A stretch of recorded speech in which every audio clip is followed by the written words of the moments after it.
Hi, Nick Nuttall here. I'm a British musician based in Berlin. Viel Spaß! Hallo und herzlich willkommen zu einer neuen Ausgabe von Herms Promi Corner. Ich freue mich sehr, heute einen außergewöhnlichen Künstler begrüßen zu dürfen. Er ist Engländer, lebt in Deutschland, ist viel in der Welt unterwegs, in Washington, in Stockholm etc. etc.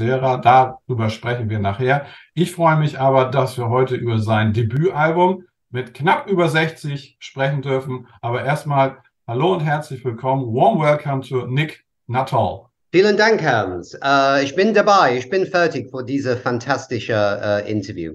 Okay, then let's start. Before we talk about your debut album, it's called Just Because Some Bad Wind Blows. I will ask you about your starting with music. Are you influenced by your parents, by your family? When did you start with music?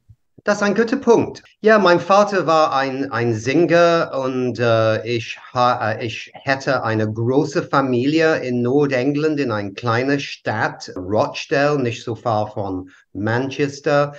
Und Musik war ja ein Soundtrack für mein frühes Leben mit meinem Vater, Cousinen, Onkel, singen, Klavier spielen. Ja, Musik was everywhere. Mein Vater war ein Wagner-Fan. Auch ein Ralph Vaughan Williams. Ralph Vaughan Williams ist ein Klassikkomposer, Englisch.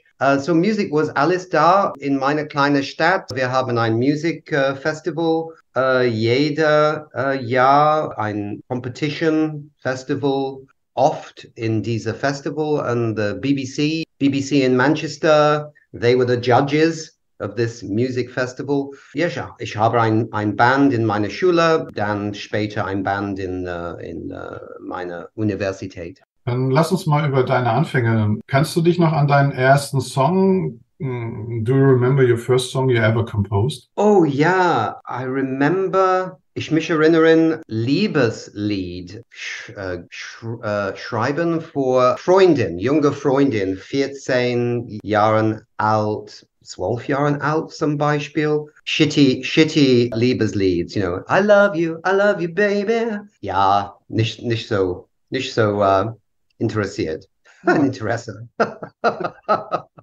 Teenage Love Song, ne? Ja, so normal.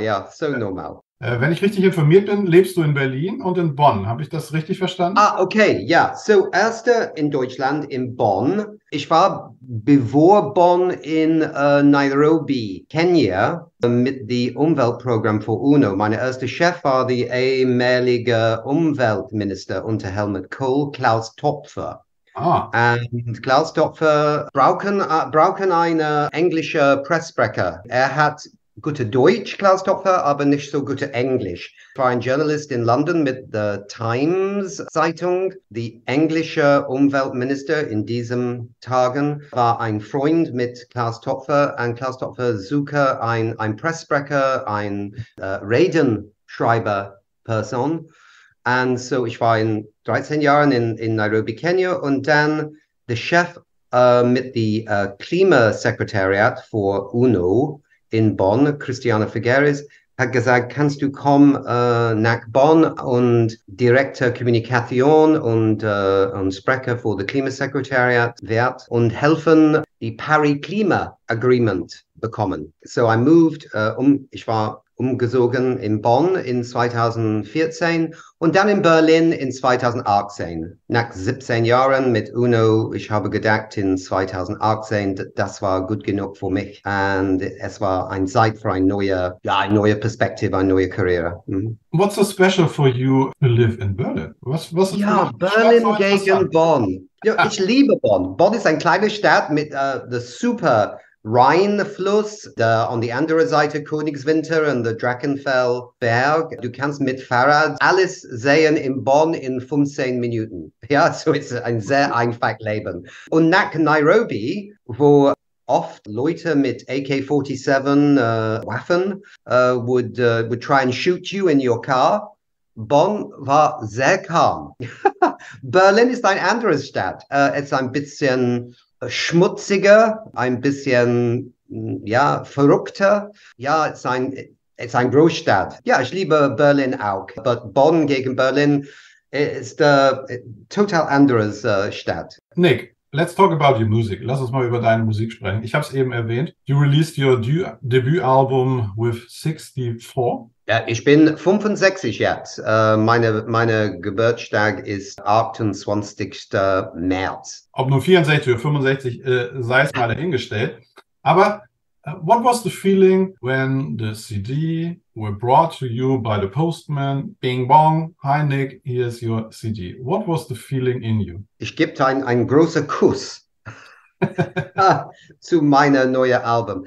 Ja, so ich habe ein Band in USA nach Universität, ein professional Band in USA in Colorado. Wir haben eine Single und es war ein interessantes Erlebnis, aber ich finde in diesen Tagen Musik ein bisschen frustrierend in USA, wenn ich war eine junge Person. Und mein Vater ist gestorben und ich habe zurück nach London. I went back to London when my father died. I was 21 Jahre alt. Ich habe gedacht, das ist das. Meine Karriere als ein Popsinger und Musiker ist vorbei. So here, now, all these years later, it's like the Versprecher, the promise I made to myself when I was younger to be a musician has finally come, 40 Jahre später. Well, I'm very excited, Hans, but it would not have been possible without my producer, Bernadette Lehengst, because it's tough als ein Newcomer zu machen ein Album allein. Besonderes, wenn du bist, du hast nicht verbindet mit the music industry in Deutschland. Es war schwer. It took us 3 years to put this album together. Bernadette als producer and me als Musiker and lead Schreiber. I was very excited. Ich war in Stockholm. 20 albums were shipped by DHL to Stockholm. Ich bin ein Presenter an einer TV-Sender in Schweden, in Englisch, über Umwelt und Klimawandel. Und wir haben 10 Millionen Publikum in 150 Länder. Ich war in April in Stockholm für einen TV-Sender. And 20 albums came in the post. I could not believe it. It was like a Traum moment, yeah. Then let's talk about the album. Und die Leute, die dich jetzt natürlich nicht kennen, also ein paar Songs hören wir ja in der Sendung von dir. We hear some of your songs of the album in this show. Ja, stimmt. Can you describe the songs in its entirety as a building?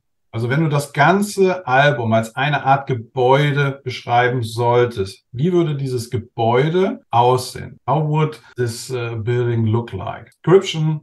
Okay. Songs. I think the album vielleicht 3 Dinge, 3 things. There are 3, es gibt 3 Klima- oder Umwelt- oder Nachhaltigkeit Lieder. So Just Because Some Bad Wind Blows is a Klima-Lied. Ein anderer Lied ist No Secrets. Und das ist über the obsession with consumerism.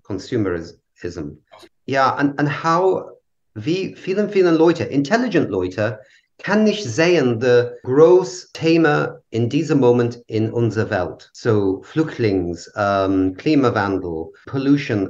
So anyway, es gibt ein anderes, das hat ein kleiner Umweltthema und das ist die Track Hometown.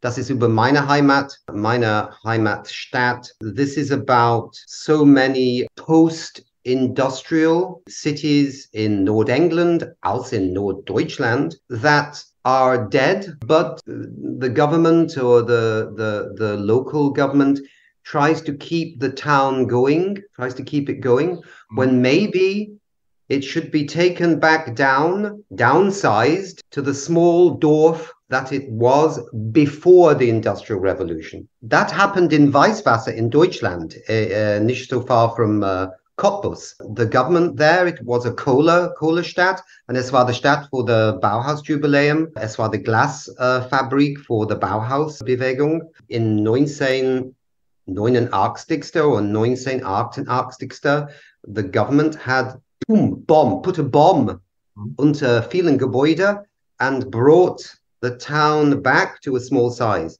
So es ist controversial town planning.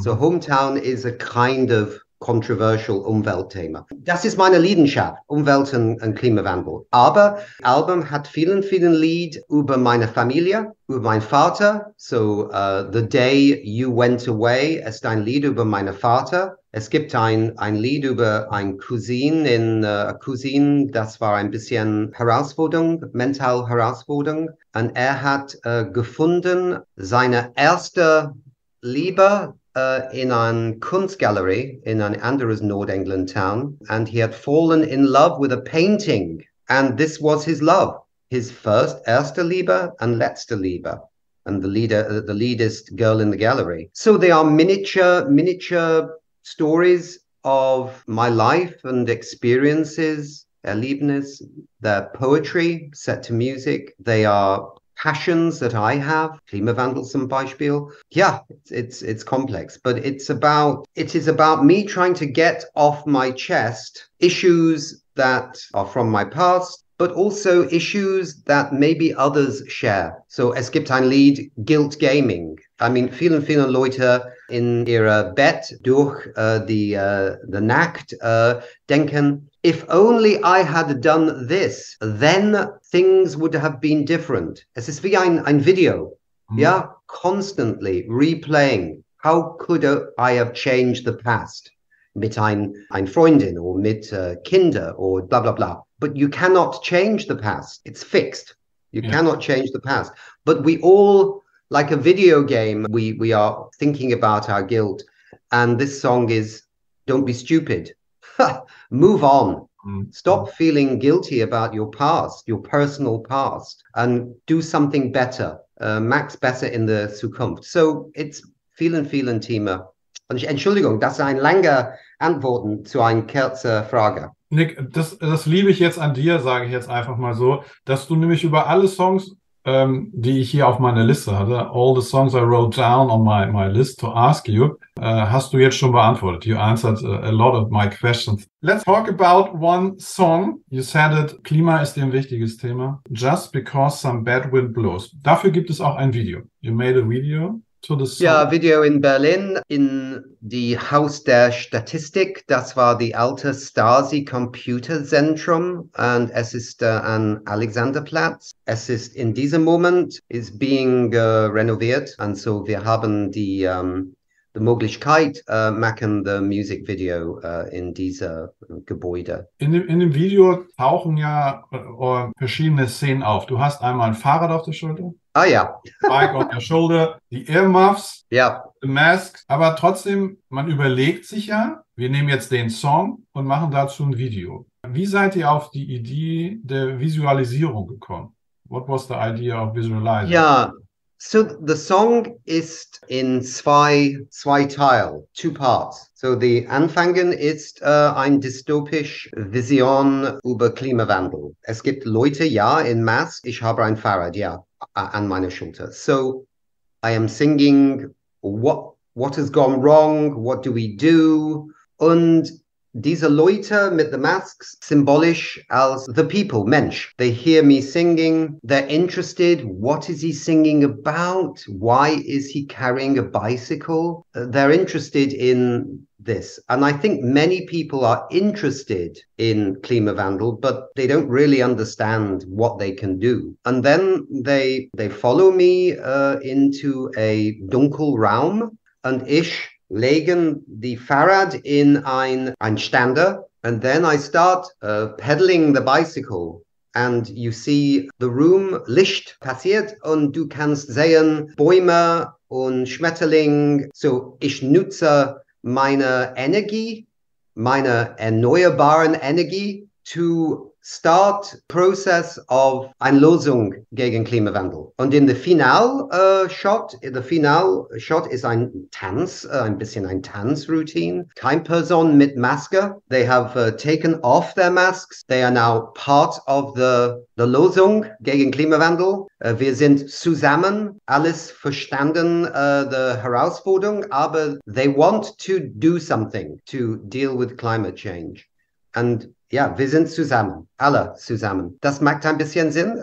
Ja, absolut, absolut, absolut, Ja. absolut, So absolut. und es ist ein bisschen unique, als in der Mittelteil, es gibt ein Solo, Electric Gitarre Solo. Und so, du hast die dystopisch anfangen, dann a Break mit der Electric Gitarre und dann in der letzte Teil, alles ist fantastisch. Wir haben Klimawandel solved. We have solved the problem. Da möchte ich gerne anknüpfen. I have to, But Herms, ein anderer Punkt. Und das ist, ich denke in meiner Meinung, dass wir haben alles für solving Klimawandel. Wir haben genug Geld, genug Technologie, genug Mensch-Kreativität. Wir haben alles. Es ist einfach ein Wahl, das Humanity muss machen. It is a choice. Simply a choice. Ich stelle dir trotzdem die Frage, die ich mir aufgeschrieben habe. Du hast sie eben eigentlich schon fast beantwortet, aber ich frage sie trotzdem, bevor wir nochmal über deine Sendung in Stockholm, über deine... Ja. Is there a chance for mankind to create a turnaround for a better world for the next generation? Bist du davon überzeugt, dass wir das schaffen? Ja, das ist meine Perspektive. Ich habe gearbeitet für das Umweltprogramm für UMO, für das Klimasekretariat und bevor in den 1990s als ein Journalist, ein Umwelt- und Wissenschaftsjournalist mit der Time-Zeitung. So ich habe gesehen eine große Geschichte seit 1990 bis jetzt mit dieser Thema Umwelt- und Klimawandel. Und zum Beispiel in diesem Moment erneuerbaren Strom doppelt jede 3 Jahre, ganz weltweit. We are doubling the amount of solar und Windkraft every 3 years. Das ist wie die Transistor in Computing, ja? It started small and then bang, exponential. So das ist ein Beispiel. Aber viele Leute nicht bewussten, dass that this is happening. Many people don't understand or know these big positive changes that are happening. Wir haben große Probleme mit Land und Forst und Landwirtschaft zum Beispiel. Aber wir haben die Electrification, Mobilität unterwegs. Es ist wie ein Stein, ja? You're pushing a big rock up a hill. Du kannst nicht die Spitzen sehen. Ja. And then it gets to the top very fast, sehr schnell on the andere Seite. So ich bin sehr optimistisch. Und du musst optimistisch sein, because if you are negative and pessimistisch, then nothing happens. Dann würde ich noch gerne mal zurückkommen zu deiner Sendung, die heißt We Don't Have Time. Das machst du seit 2019. Wie kann man sich das vorstellen? Welche Leute lädst du da ein? Welche Themen nimmst du? Weil ich meine, du musst ja jedes Mal was Neues sozusagen machen. Something new every show. Wen lädst du dazu ein? Wer ist da bei dir zu Gast? Ich sage jetzt mal Greta Thunberg zum Beispiel oder irgendwelche anderen von der UNO oder ist es auch vielleicht die normale Privatperson, private person like me, to talk with you in the show? It depends on the theme. Diese Shows sind 8 Stunden lang. So wir haben vielen Themen in einer Show. Wir sind sehr interessiert in, was ist die Privatsektor. Es gibt vielen Unternehmen mit sehr interessanten Plans gegen Klimawandel. And we want to hear what they are doing. Neue Technologie zum Beispiel ist interessant. Plus Klimaaktivists, plus Wissenschaftler und Wissenschaftlerinnen. So zum Beispiel Johann Rockström, ist der Chef of the Potsdam Klima Impacts Institute neben Berlin. Ist ein Fan vom We Don't Have Time. Ist oft diese We Don't Have Time shows. All kinds of different people, and we want to give a voice to ordinary people as well as expert and Expertinnen. You know, so a mission of Leute. Also von daher jetzt mal ein Tipp an alle meine Hörerinnen und Hörer. We Don't Have Time sollte man sich auf jeden Fall mal angucken. Nick, ich komme noch mal ganz kurz vor Ende der Sendung zurück auf dein Album und ich fand es sehr schön, weil man hat vorne natürlich das Cover mit dem Namen und wenn man das umdreht, also the backside of the CD, da hast du die Titel A1 to A5 and B1 to B5 genannt. Also ähnlich wie eine Schallplatte früher, Venue. War das Absicht, A- und B-Seite daraus zu machen, obwohl es ja auf einer CD nicht A- und B-Seite... Ich habe keine Idee, Herms. Das war nicht meine Idee. Es war der Grafiker, Kirsten Holzwart in Hamburg, hat gesagt, ja, so ein A-Seite und eine B-Seite, wie ein alter Single oder Album, ja, wie ein Vinyl. Ich habe ein Vinyl-Album auch und ein Digitalbum. So, the Vinyl, ja, hat ein A und eine B-Seite. Okay, das wäre nämlich die Frage danach gewesen, gibt es dein Album auch als Vinyl? Weil das habe ich vermutet, dass es deswegen so ist. Nick, ich komme jetzt nochmal zurück auf das Album, auf deine Musik, aber in der Form, was mich interessieren würde, gibt es ein zweites Album von dir? Will there be a second album? Oh ja, sicher. Ja, okay. Ja, What's the project? Is the project nearly definited? Nein, dieses erste Album erscheint veröffentlicht letzte Woche. Es gibt mir ein paar mehr Wochen zu denken über das nächste Projekt. But yeah, ich denke, I think I have some ideas in my head, but I would like to just get this one in a good place. Ja, ich nicht in dieser Musik für Geld oder eine massiv neue Karriere, aber